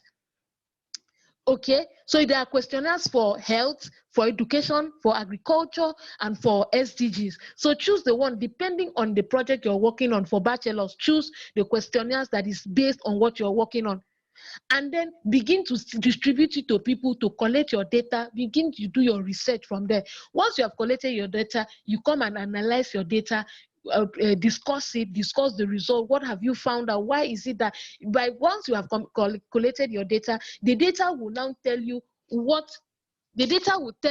the reason why students fail exams in Zambia, or why students in Zambia or Ghana are not, or in Nigeria are not progressing in academics and all of that. Once you have done all of that, then you can now go to your assignment 5, which is the final assignment. That your assignment 5 contains your project template. So that template there shows you how you're going to present your report.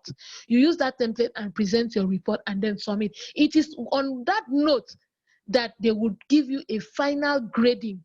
Once they give you this final grading, then communicate your result to you, then at that point you have succeeded. That means you have finished CBPAR course. And all of this must happen within the space of 2 months. When you finish with CBPAR course and the management, the academic department tells you, look, Uche, or whatever name of the candidate, look, you have completed your CBPAR course. At that point, they will now open up a new phase of course for you to do. At that time, you will now begin to offer 2 courses. If you have all the time in the world and the finance, you can now apply for at most 3 courses. You can offer 3 courses, but they will open up 2 more courses for you to do in the space of 2 months, where you have to also attend lectures and all of that. So this is the process for CBPAR. I hope we are all clear on these processes. If you have any questions, you don't know how to go about writing your abstract, you're having problems with your abstract, or any part of your research or topic, you don't know how to coin the topic and all of that, you can reach out to the research assistant, which is Justice. Unfortunately, he's not here because of his network issues. Or you can reach out to the academic department, or you can send an email to Dr. Shipra to say, I'm having issues, please, could you assist me with these issues, or I need clarifications on this aspect. You can actually reach out to any of the previous students. Like for us who are already at the verge, or we've started defending our research proposal. We started last Friday. That was yesterday. So you can reach out to me, you can reach out to Uche, you can reach out to Justice, you can reach out to Ohene, you can reach out to Raymond, you can reach out to John, you can reach out to any of the previous students in the progressive class that are already, we're currently defending our research proposal. So you can reach out to us to ask how we went about it. You need assistance. 1 or 2 persons will always offer you assistance, okay, on what to do and what not to do, what to write, show you the mistakes, read through or review your research proposal to see whether you are on the right track, whether you've written it well or not, you know. So, excuse me, so these are the steps for CBPAR. And again, I would like to mention that for CBPAR courses, attender there is something called group assignment and forum discussion. You have to attend group assignment as a student, because once you attend group assignment, the lecturer will grade you. We did ours, we've done ours twice. Okay, so the lecturers, the way you participate in class, your attendance, the lecturer will grade you. The lecturer will equally look at the way you handle it. They can choose you as a student to facilitate to handle a particular group discussion. You will, at the end of it, the lecturer will grade you. Facilitate group discussion facilitation is 15 marks, 15%. Participation in class, how you participate in class, is 5%. Your reflection, the way you answer questions in the assignment and the examples that you give, carries marks. So if you don't attend class, you don't attend group discussions, how on earth do you want to gain marks? And your attendance is being recorded for each classes. Okay, so these are the processes towards a successful completion of CBPAR. Did we get it correctly? I have a question, madam. Go ahead, please. Where we can get these questionnaires? Okay, the questionnaires are, Uche, please, can you show him where to get questionnaires, please? Are you a bachelor's degree or master's or PhD? Bachelor degree.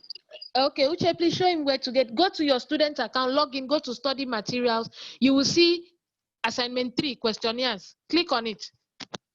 Once you click on it, Uche is going to show you the screen now on how to get the assignment. Okay. Yes.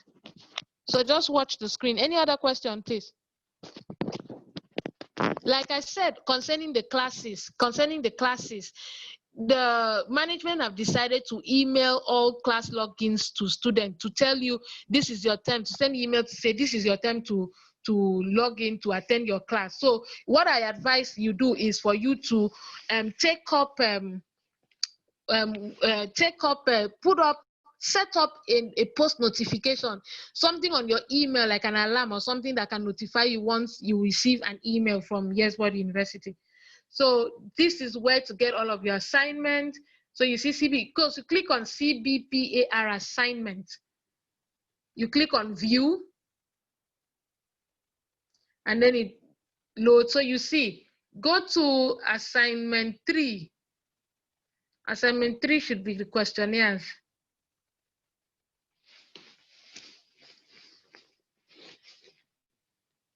I have the assignment 3 already downloaded, so I'll just show you directly. Beautiful, beautiful, great, beautiful. So just show it directly. Any other question while we wait for the screen, please? So this is madam, time for, yes, please. When did this 8 weeks of bimester ends up? Okay, the 8 weeks, so it doesn't have a specific time. Now, this is the thing. For you to know when your own will end up is when you calculate from the time you started receiving lectures. Okay, from the time from the very day you started your orientation, you attended your orientation, that's when it starts counting till the time that you submit. So the university start counting your time from the 8 weeks from the time that you had orientation. So for people who had orientation on the 25th of May, your time starts counting from 25th of May, because that's when your lecture started officially. So you start counting from there until the time that you will receive your last lecture on CBPAR.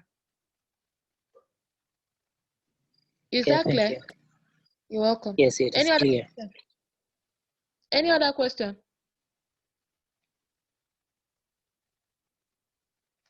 Any other question? Please, this is the time for you to ask questions. Ask questions, please. Because this orientation session like this was meant for students to come and clear the air, ask questions, whatever concerns that you have and all of that. So ask your questions, please.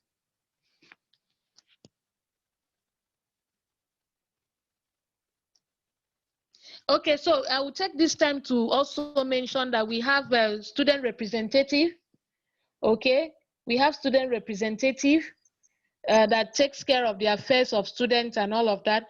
And then we have a president, Raymond. Mr. Raymond is the president of a student representative. So Mr. Raymond, please, are you around? Mr. Raymond. Yes, please. Mr. Raymond, please.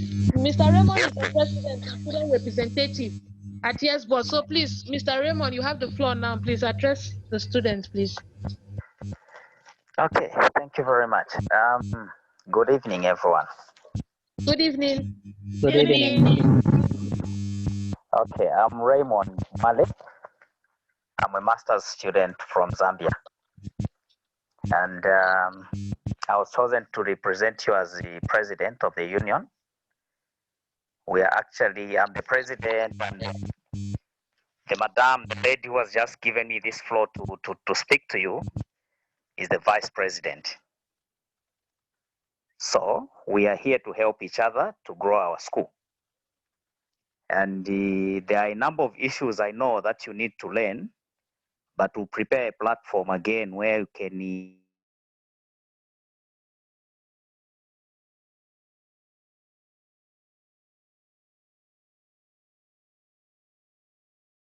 and do things right. So for now, I'm just concentrating and enjoying with you in the orientation. But one thing that we need to get to understand is that should you be a person that is going to miss class, I guess you will not be able to follow the CBPA era course. So all you have to do is be a person who is every time willing to attend class. Your absenteeism does not affect the university in any way. It will only affect yourself. Okay? So, Yes. what you need to do is if you want to have good grades, good marks, and come out with flying colors, it takes your participation.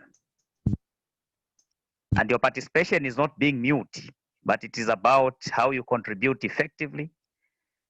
And you know, now that we are getting out of, when you graduate as a bachelor's, of course, the next thing you start looking at is you need to get a good job.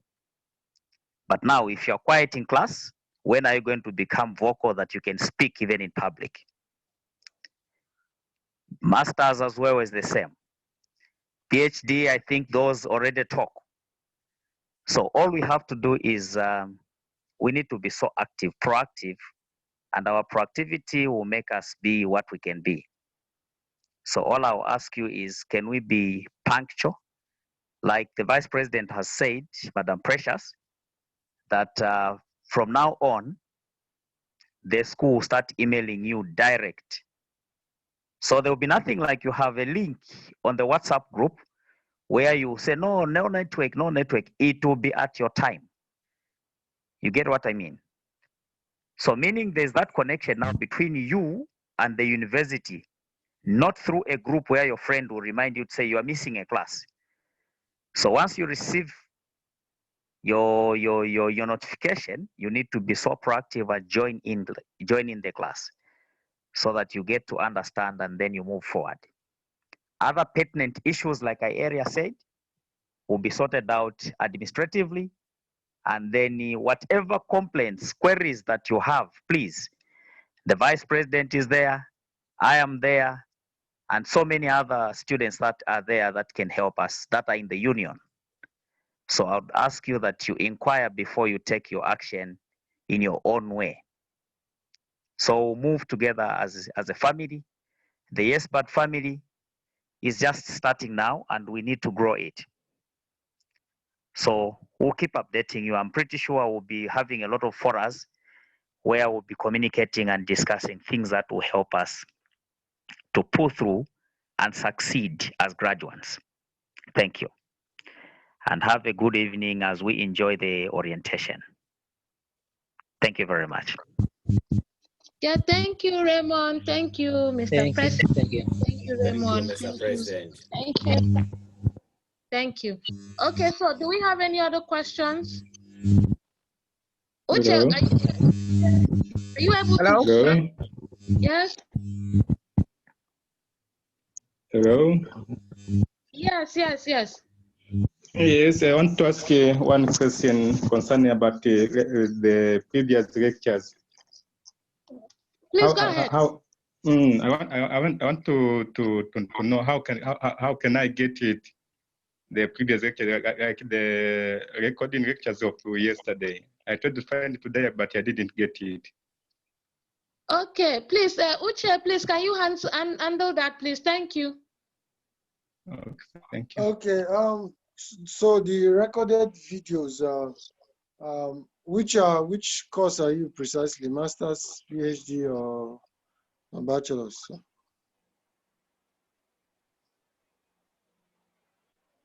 Hello? I think Can you hear he me? is a bachelor. Okay, he's a bachelor student. So I would also advise when clicking on the link, I would have showed you how to do it, but like my data bundle is almost exhausting. So you just go, once you click on one of the previous recorded lectures, just double tap. It shows you an arrow by the side. You just touch it and it links you up directly to YouTube. So that's in the YouTube. That's where you can get access to all the recorded lectures. So that's where you are going to see that of yesterday, that of day before yesterday, and the previous classes. What I mean is, let me see if I can try and do that. While we are waiting for Uche to do that, is there any other question, please? Hello, Precious. Yes, I'm with you. Yeah, I have a concern regarding what the president said. You know, with the participation thing, Yes. most of the lectures fall within our working hours. And you know, in as much as I try to join, I will not be able to contribute more because I will have my colleagues in the office, and I wouldn't want to disturb them a lot. That is some of us the challenges that we are facing. You know, sometimes I would be there, but I'm being hindered to talk as much as I would like to, because I have other colleagues working in the same office, and I wouldn't want to be disturbing them. So again, these are the challenges that some of us are having. And my main interest this evening is the accreditation. So I'm really waiting for it, because that is going to determine some of us our progress, because we needed to be very sure that whatever that we are doing has the necessary backings. And a lot of people that we want to bring on board as well are asking questions. Some of them are going online, searching about the university. So if the accreditation thing is not sorted, it is really worrying us. So we really need that input on the accreditation tonight. Okay, yeah, that's fine. And like I said, Mr. James will talk on that. I'll check on him again now. So while we're waiting, so you can see all of that. Then regarding the participation, issue of participation, there's the weekend classes, okay? So you can always, for the working class, you can always join the weekend classes so that you can participate properly, okay? Excuse me, Precious. Yes, please. Yeah, on the accreditation, before James can come in, I think I had a conversation this morning with Dr. Maimba.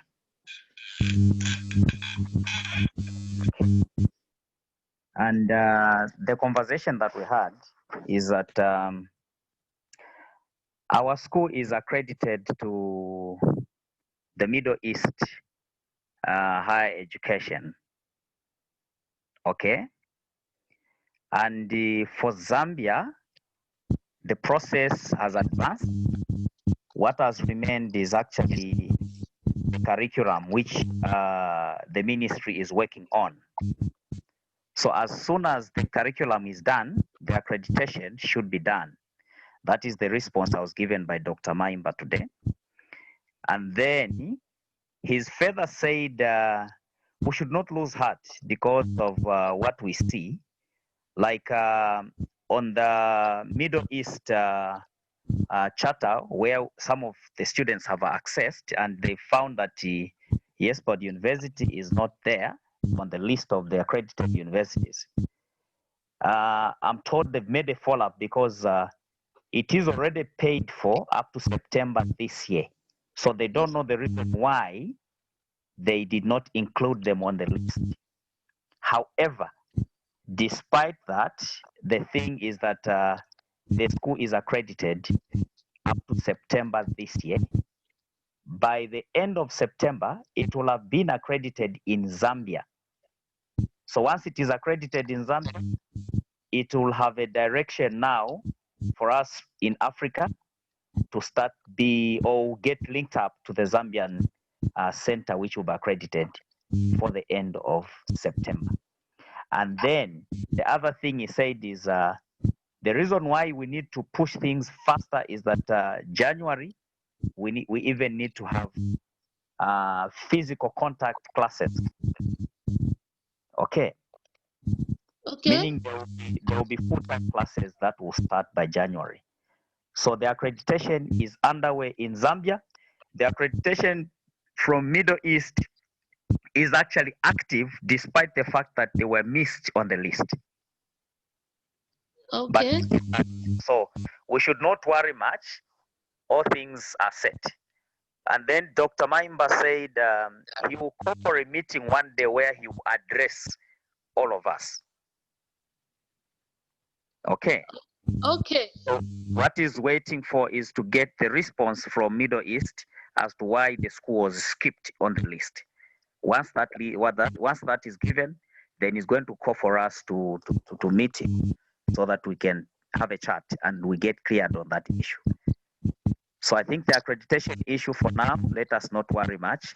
Things are okay. Today, in the morning, I was even telling Precious that I'm coming from Lusaka. You remember? Yes, I remember. You said so. Yes. So I think we shouldn't worry much because I know a lot of students have been asking, where is our school accredited? We are Googling a lot. There's a lot that we are trying to find out, but the truth is the school is accredited by Middle East. It's active up to September. Then before September, the Zambian accreditation will be done. So we're not losing out anything. Thank you very much. Thank you, Raymond. Thank you. I'm so grateful for that. Thank you, Mr. President. Good Thank you very much. Yes, thank you. Now, for the benefit of those who don't know who Mr. Dr. Maimba is, for the benefit of those who doesn't know or who do not know who Dr. Maimba is, Dr. Maimba is the Vice Chancellor of Yesbod University. Yes, please. Good. So he's the one that Raymond, the president, started with today, early hours of today. So he's giving us the direct information from the Vice Chancellor. So we will keep getting updates, like he has rightly said. The Vice Chancellor will address all the students. Okay. Are we clear on that?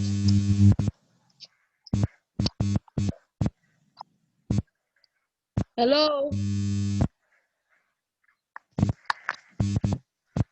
Hello, Precious, I can hear you. Yes, I'm asking, are we clear on the accreditation issue? Yes, for now, that's enough information. Okay. All right, so is there any other question? Have we now seen the screen? The YouTube. Uche, please, you have the phone.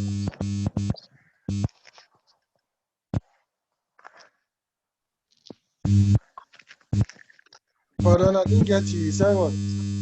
You have the floor now to explain the screen. Okay, so basically these are the videos, and it's not, the university doesn't just post videos after every classes. So once a class has been taught, this is where you go and watch the videos. Like now, for example, template format for writing effective proposal.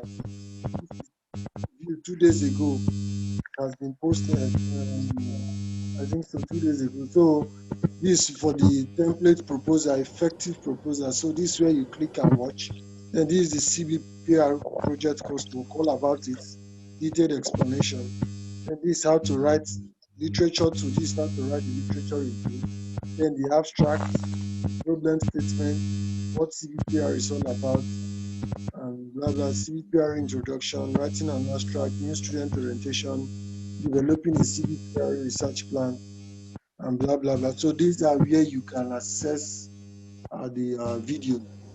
Some of the videos are not yet uploaded. So later is Mr. James here so that he can kindly upload those videos, since we have new classes available, like the flexible class, the collaborative class, and the progressive classes. So all these classes are different, and different lectures are being taught. So very soon you will see those uploaded lectures already on this YouTube, on the website that you can directly access via YouTube. So these are where you can get the recorded lectures for those working class who have missed. And then for the Saturday classes, you also have the opportunity to participate actively, because that's one of the criteria too that is going to judge in the PPA of the CBPR. So I think that's it. Okay, so Nachali, you raised your hand. Nachali, what do you have to say? Mr. Uche, are these videos downloadable? There are some videos which are not downloadable, so I just wanted to be clear on that one.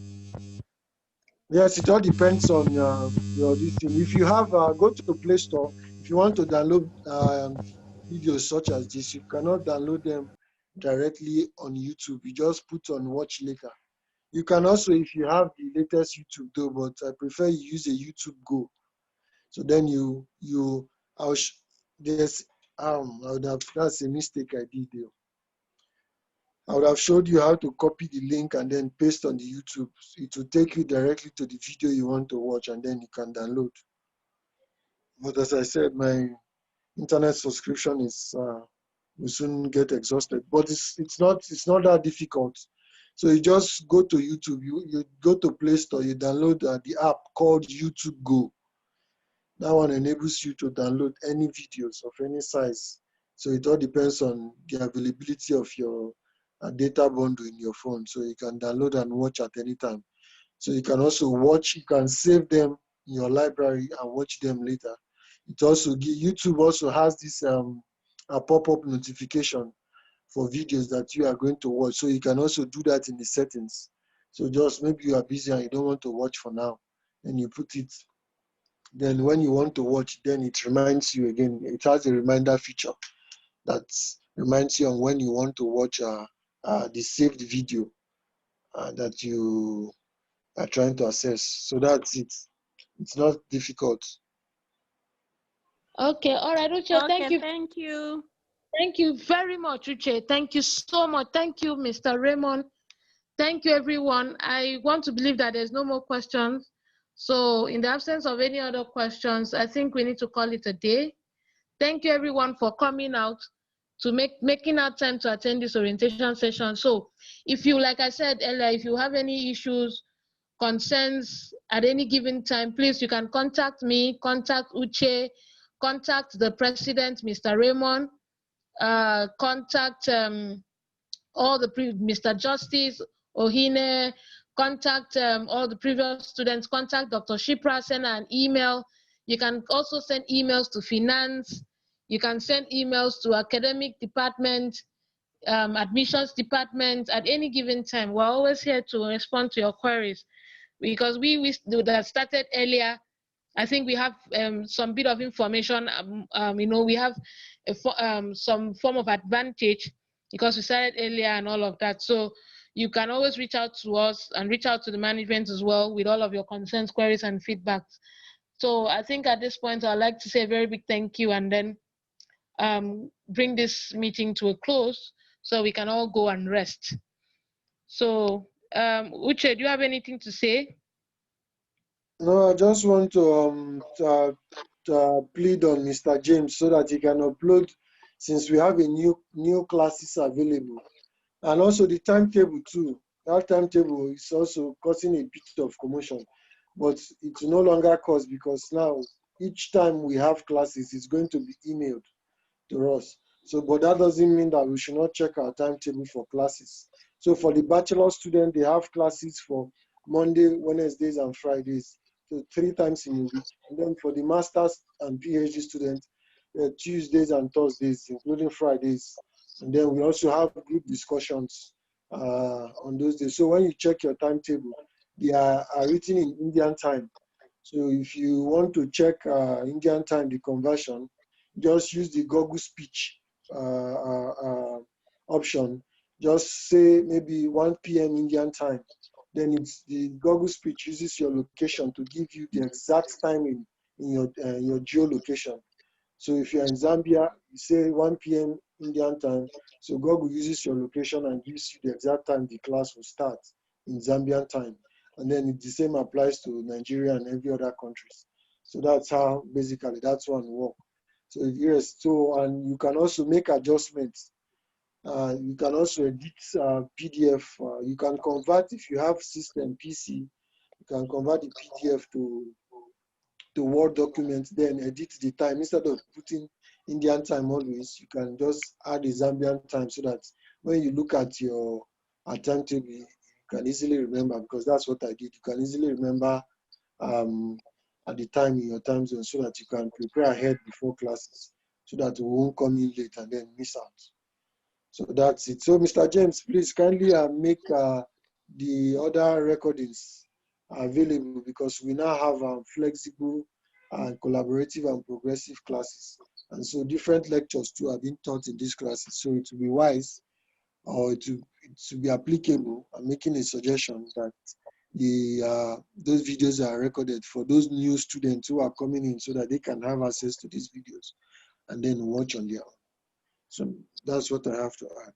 Thank you very much. Thank you, Chair. So thank you, everyone, and rest well. Thank you very much. Thank you. Have a good night. You too. Thank you. Thank you, everyone. Thank you for coming. Thank you. So see everyone on Monday in class. Yes, muchas gracias. Okay, thank you. All right, thank you. Thank you, Raymond. Okay, thank you. Good night. All right, good night. Good night. Good night, everyone.